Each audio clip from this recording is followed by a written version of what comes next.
I want to show you something. You know how you're online and you're shopping, but because of your shopping history, you tend to come across stuff. And I kept coming across these and scrolling past them. And then one day something just said, why don't you just go back, take a look at them? And so I decided to give these a try.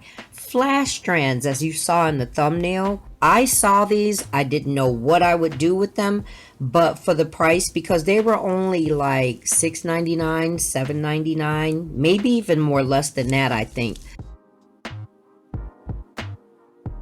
But either way, I decided to give them a try. So let me show them to you. So these are the colors that I got them in, and initially I kept scrolling past them because I was like, what would anybody do with something like that? But then, I don't know, you know how something grows on you, and that's pretty much what happened. And they kept popping up in my search, you know, whenever I would be shopping.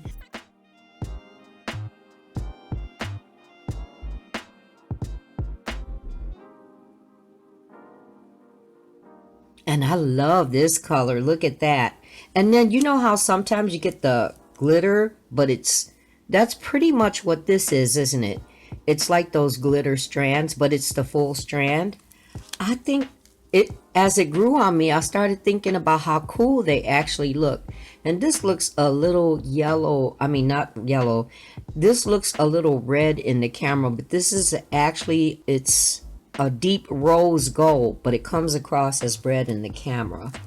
And then of course gold is gold. Look at how sparkly though. That's another thing about these. And then the silver, they just look so brilliant. You know, when you look at them online, you know, sometimes those pictures look so bland. And when I got them, I was like, these are much more brilliant. These are so much more brilliant than I could have imagined. So we're going to give these a try. And I decided to use this yellow, neon yellow, and then possibly some of this white. I wanted to include prep because it's been a while since I've done polygel, and especially for anyone new. Pushing shouldn't be done with a harsh hand, and you don't want to go far underneath. The cumulative growth around the edges of the nail plate is what you want to loosen or clear away. Many people forget the sidewalls, but that's just as important when it comes to lifting.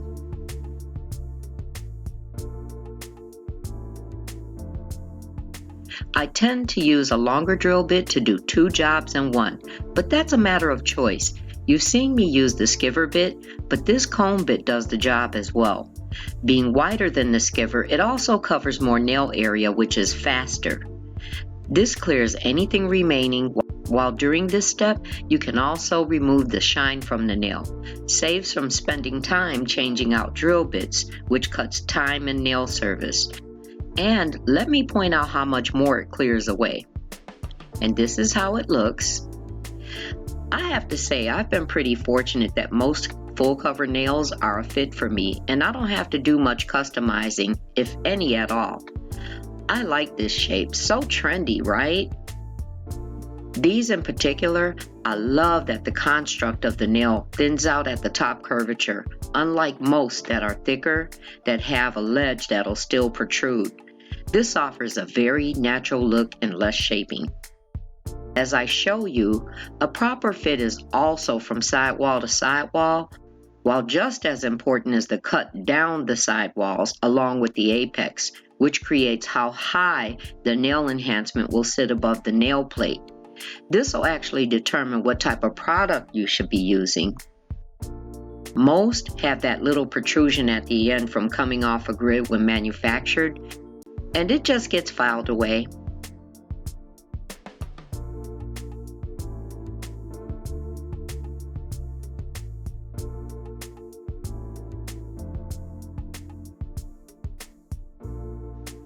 Then it's up to you to figure out what kind of nail you have, because this part is crucial.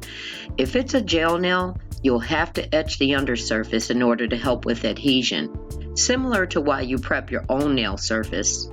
But if it's an acrylic nail, it won't be necessary. I just play it safe and do it regardless.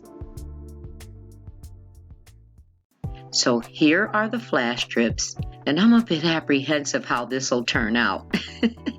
I decided to do the lazy girl method because that's actually what the instructions look like, so I wanted something bright and cheerful. This is regular gel base coat, and it can be used for placement of embellishments to help them stay before you cure, which you'll see in the next nail. I did it here because it can still help with the polygel adhesion. And then I'll cure this for 30 seconds. Oh, and do you guys see my nails? Let me show you while I'm curing this. You guys, these are the nails from the Madame Glam Jackpot collection. And if you haven't seen it, it's the video right before. I'll have a link for it so that you could check it. When spreading the polygel, spread it evenly without being too thick, especially in the nail bed area. Otherwise, it's going to ooze out when you place the nail. And it being a while having done this, it was laid evenly, but you'll see that's what happened with this one. So this is helpful for learning, isn't it?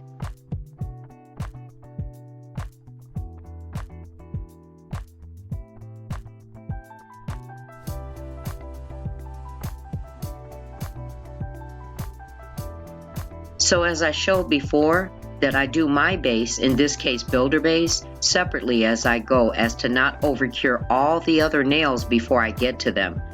This is a matter of choice though, because I would do differently for a client service. This is also where I was talking about the structure of the nail will determine what you'll use. In this case, it was the apex. And honestly, this is one of a few reasons I prefer doing acrylic, unless I do lazy girl method from time to time. And don't get me wrong, I do still like polygel, but I have yet to see a fully pigmented polygel because I like solid color through and through. So I'll let you in on a little secret in a bit, but before I do, here you saw I placed a regular gel base coat, and you see how it's used to hold the flash strips in place until I cure. I work to spread them evenly. Oh, and I didn't cut the length just yet, figuring I could manipulate them from the ends as well as the inside.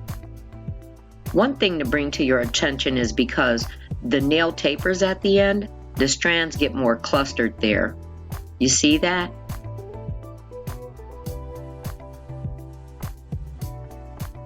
So I'll go in a second time with strands cut shorter, hoping to fill the nail bed area more, but this could have possibly been a mistake. In hindsight, I started thinking maybe doing it on a color nail would have been a better outcome because I remembered the designs on the webpage were solid color. But this didn't turn out bad at all.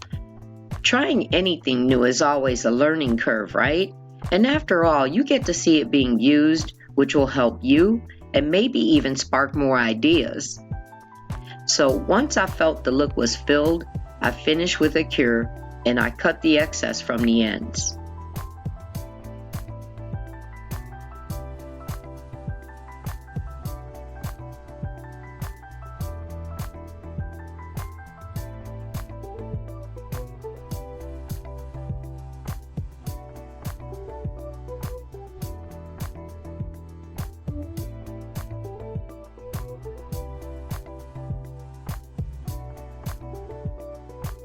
And for this, I feel a better choice just for this nail in particular probably would have been to use a builder base or builder gel instead of the polygel. I think it would have given it a more clear look, and plus polygel is thicker.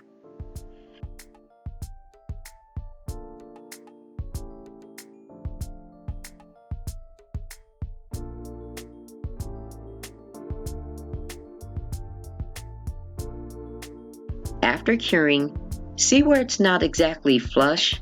Still no worries though, it'll just take more filing.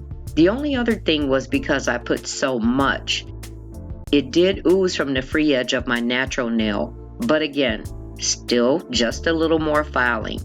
But you will now have some insight what to do if you choose to get them. Then I decided to do a comparison and didn't do a layer of base before the polygel. I wanted to see how each holds out, so I'll be sure to keep you updated. After this, it gets pretty repetitious, so I'll do the rest of the nails off camera. But you want to know the secret about this polygel. This yellow polygel in particular, I wonder if anyone noticed. Say something in the comments if you did.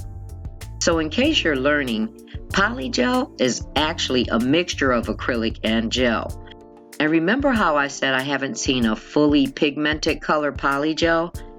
I mean, there are some with good coloring, but they still have that transparency. So I decided to mix my own to see how it turns out. I mixed a similar color acrylic with this yellow to get more color out of it, and it still does have some transparency, but I like it so much better.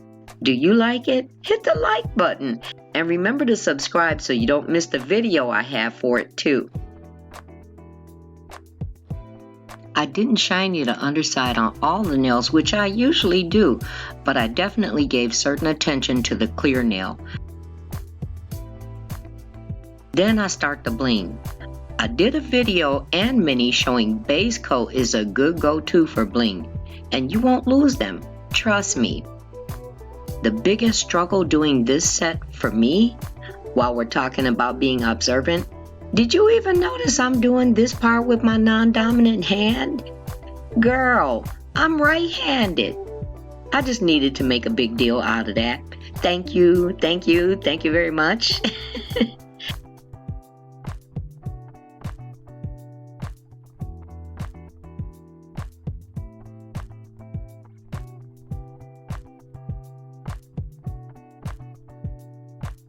And finally, glossy no wipe top coat, and especially going around the gems because the base coat does leave that sticky tacky layer too.